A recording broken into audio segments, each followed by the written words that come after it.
How capable are Ukraine's armed forces against Russia's today? Let's take a look. Ukraine has about 200,000 military personnel across its forces. That's large, but tiny when compared to Russia, which has around 900,000 regular military personnel. Ukraine, though, has around 900,000 in reserve. Now, those are people who have been trained to a military standard in the last 5 years. Again, though, they are dwarfed by Russia, which has around 2 million reserves.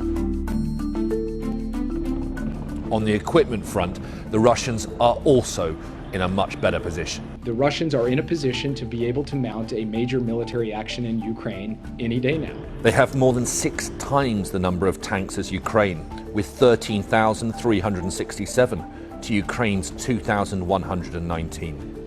They have also almost 7 times the number of armoured vehicles as the Ukrainians, with 19,783 versus Ukraine's 2,870. And they have more than 3 times the amount of artillery. Those are large weapons like howitzers, cannons, mortars, many of them operated by crews. In the air, again, it is a similar story. Russia has more than 10 times the number of helicopters and fast jets.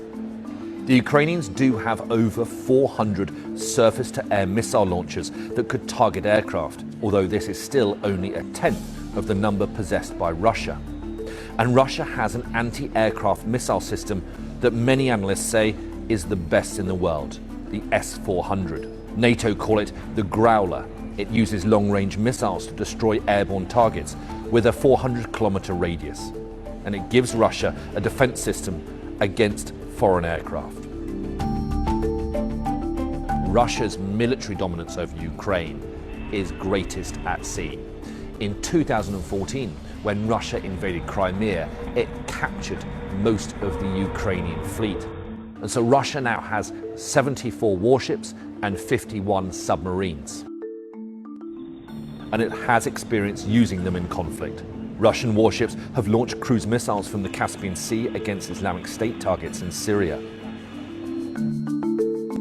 Hybrid warfare is something that Russia has mastered in recent years and would almost certainly be a factor in any conflict with Ukraine. So cyber attacks, for example, targeting Ukraine's national infrastructure.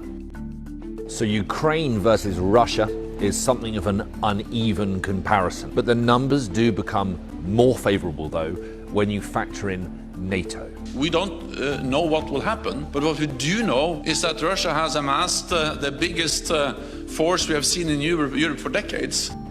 NATO has said that it will not send in ground troops to defend Ukraine because Ukraine is not a member of NATO. Instead, they are giving assistance at arm's length. But there are around 3.5 million military personnel if you add up all of the NATO member states together. And so NATO against Russia in military terms is a far